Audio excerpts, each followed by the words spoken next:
U bir bankani tugatdi bir oy, ikki bankani tugatdi, uch bankani tugatgandan keyin shuncha testosteron kirgandan keyin u nima qiladi? Ortiqcha testosteron u konvertatsiya bo'ladi, ya'ni jenskiy gormon aylanishi boshlaydi. Ha, shunday. Estrogen.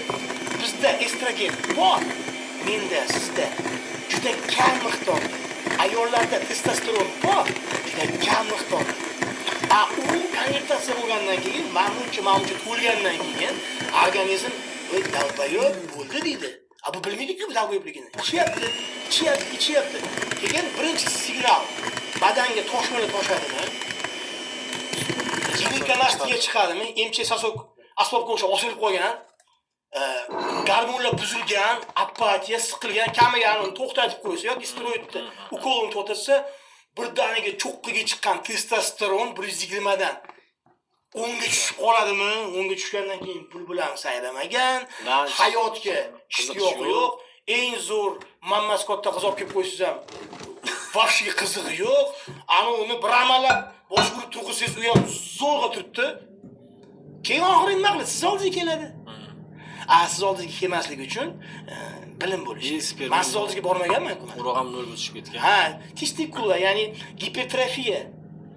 Bor o'sish, atrofiya yeychik, ya'ni u steroid ichayotgan, ichmayotgani shuni tuxumidan ushlab ham bilsangiz bo'ladi. Shuni ushlaysiz, normal tuxum razmeri 16-20 gram. Ana, 12 umuman kichkina bo'lib qoladi. Haligi bedan ham tuxum bo'lib qoladi. Tushunyapsizmi? Sababi nima uchun? Chunki haligi steroid kirib kelganda va bu gipotalamus kalla komanda bergan, "Voy, tuxumdonlar, dam olingiz. Xo'jayin suvni tiqyaptilar." U keyin bu siz organizmingizga umuman ishlamaydi. Prosta hozir yuribdi, pastda bor. Lekin uncha unaqa qizig'i yo'q ularga. Hayot bormi, yo'q, mana shunaqa. Boyga gap shundan kelib chiqadi. O'zi kachoklarga kichkina bo'ladi degan gap. Eshityapsiz? Asbob emas, tuxum haqida gapiryapman. Yo'q, o'zi o'sha asbob ham kichkina bo'ladi degan gap o'zidan o'zi chiqmagan. Shu gapni o'zi kelib chiqishi ma'nosi tegi shuda o'zi. Shuda o'zi. Endi shunaqa narsa borki, bu narsa bor. Men sportsmen bo'lib turib buni tan olib aytaman. Utechka bo'lib qolgan, parod qilib qo'ygan kachoklarni dastidan umumiy kachoklar haqida, kachoklar pastelda slabiy degan gap bu mif emas. Bu quruq gap va bu quruq tuhmat emas. Bu kachokka ko'rolmagan dirish ozg'in bola o'ylab topmagan. Bu narsa ayollar orasida sarafan radio o'chirib tarqalgan. Sababini aytaman. Sababi haligi bilimsiz siz oldingizga oxiri ishlamay qoldi deb keladigan bilimsiz.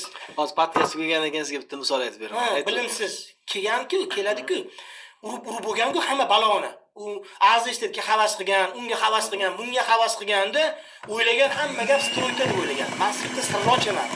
Shunchi, ya'ni super holatlarda O'zbekiston territoriyasida ishlaydigan farmakologiyani, ya'ni dopingni, ya'ni original, uni ham juda poddelkasi juda ko'p. Topgan taqdiringizda uni sizga o'xshagan doktor yoki menga o'xshagan tajribali trener, praktika bor, sizda teoriya bor. Topgan taqdirda u unga idealni kurs tuzib bersa, ya'ni dozirovkalarini qilib bersa. Va bu 5 ta kam dabba, balki rejada dabba bo'ladi. Bu ikkita narsani zo'r qildi. Original topdi, dozirovkani qildi. Mabodo uni qilmaydi, qilsa. Endi asosiy narsa pitaniya.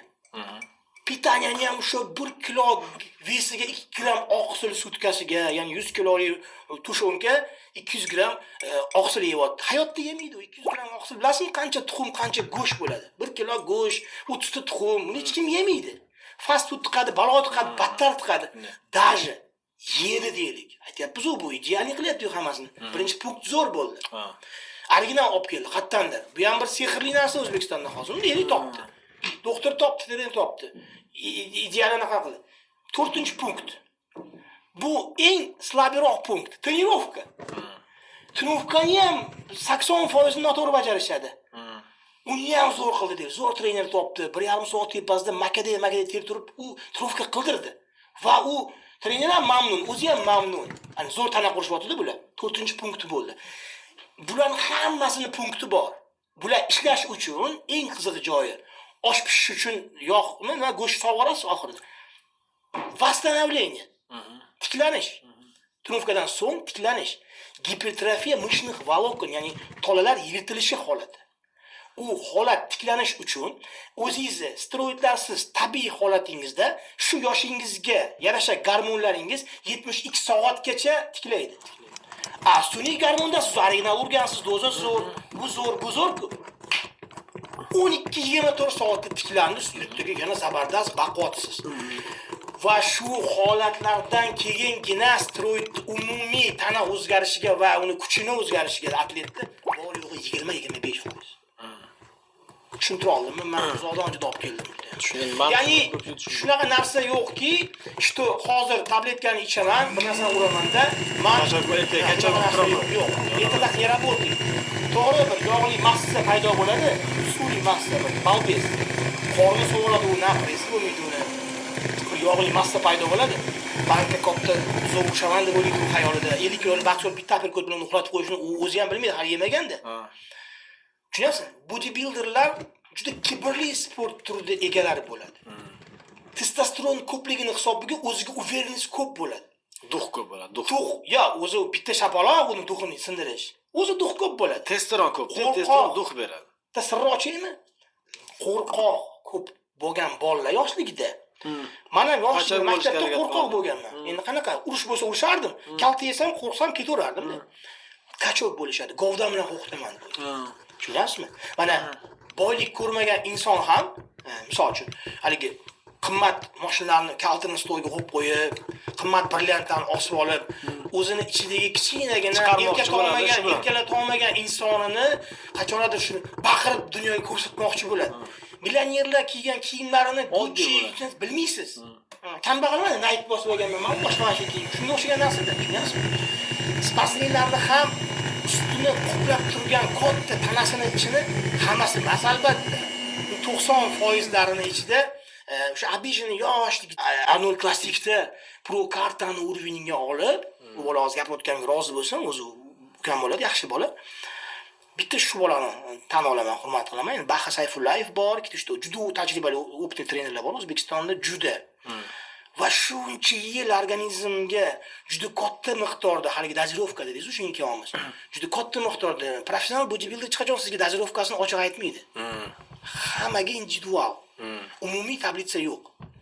Menga bir nanamol sizga в общем ko'plik qilishi mumkin. Shuncha yildan keyin va steroidlarni yig'ishtirib, hozir tabiiy bodybuildingga ham tayyorlanib, ancha kichkina holatda vystupat qilib 9 yo 10 yo 8 o'rinni oldi. Xafa bo'lmadi. Meni joyim shu ekan, Amerikadan keldi va uni jarayonida mana oxirgi so'nggi 5-6 yilda ikkitami adashmasam farzandning otasi. Ya'ni bilim va yana bilim. Bilimsizlikdan kelib chiqadi hamma ahmoqgarchiliklar. O'sha dabba bo'lib qo'yotgan yoki siz oldingizga avvalambor u sizga plyus, siz klientlaringiz bo'lyapti, pulini olyapsiz. Lekin siz uni oldirmoqchisiz, reportajlar qilyapsiz, ey bolalar. Meni oldimga sizlar уже окончательный holatda ahd qilganlardan keyin balki boyga LGBT-lar jamiyatga o'xshagan jamiyat bo'lib qoladimi? Shunaqa shuni bo'lmasligi uchun. To'g'ri yo'llantirmaslik. Ha, aka, shuni bo'lmasligi uchun farzandlarni hozir maktabdan boshlanyapti-da. Siz maktabga payt telefon olib bormagansiz yoki men telefon ishlatmaganman. Lekin hozirgi bolalar smartfonda boradi maktabga. Любой игровой nimaga kirsa ham, nima narsaga reklama paqitib kelib chiqadi. Yarim yalang'och. Opacham abitdan keyin kiyardi. Ishonasizmi? Hozir videoroliklarni ko'rsatishadi. Bu o'zchanib. Voy, men yoshligimda qiynalganmiz. Qiynalmagan bo'la hech qaysi biri. Men mosha tortish bo'lganda asbob to'g'risi kiyib ko'rganman. Mosha tortganda asbob to'g'risi keyin borib tortganmiz. Qo'mpasidan baylagan. Mashg'ul. Tortganimda keyin ana bola bor, videosi ham bor.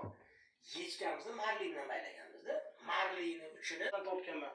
Uzoq masofa bo'lgan. Xotin bilan urushganman. Jillimisiz? Men o'ylayman. Men o'ylaganman. Yaxshilaqa. Endi hazil olmoq qilib gapirmoqman. Sharchim o'zi ko'proq gapirib bordimda. Mayli, hurmatli do'stlar. Biz qanday bo'lsa shunday qabul qilinglar. Bizning vazifamiz hech kimga yoqib qolishlik emas. Bu akamiz doktor ekanlar, o'sha cho'choq doktori.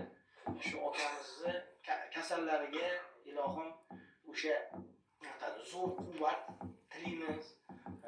Biz Xudoga shukr, Jaldamiz bilan hali bormadik. Bizda o'zimizga yetarli ilm bor. Mabodo muammo bo'lsa biz Sichon, albatta o'qigan inson boshqa, o'qigan inson aqliy pul ko'rsatish atrofiga odamni yig'ib Instagramda shunaqa qilib yig'ilish normal holat. Buni to'g'ri qabul qilish kerak. Misol uchun Ahadbek Xudoyorov ko'rdim. Akademik bilmadim yillarini, yoshlarini, sportsmen va professional bodybuilder. Shuning uchun shu inson din esdan chiqib qoldi, din tomonlama bilan 4 ta match Abu Dabi. Noldan ko'tarilganiz yoqmaydi. Bichara, я говорю, нет, у меня свои принципы пошли. Menga chunki kimlardir berilgan manfaat, pul yo obro' это его texnika yo'qdir, u shu emasman, lekin duh yetarli bo'lganda, bilgani biladi. Bilganimiz bilgani biladi. Bu kursdan yoki man kerilmas. Kuch bilan, arusha bilan hal qilmagan gaplarni, ishlarni, urushlarni Otabek yo'q diplomat insonlar borib turib xalq mamlakatdan urushlarni to'xtatib kelyapti. Aqlli qachon qilsin, hamma aqlli bo'lsin. O'shanda ilmi bo'lsa, birovga ham muammo tug'dirmaydi. O'zi ham hali o'sha birov yomon ko'rib yashagan shuda. Buni vashchi man o'zimni ustida ishlash temasida Sen domlasan, sen вообще idealsan. Sen вообще hojatga borsang orqangdan bo'q o'rniga zifirlar uchun ranglanadi. Men zo'rsan. Давайте все-таки снимем наши мужики. честно говоря gaplashamiz.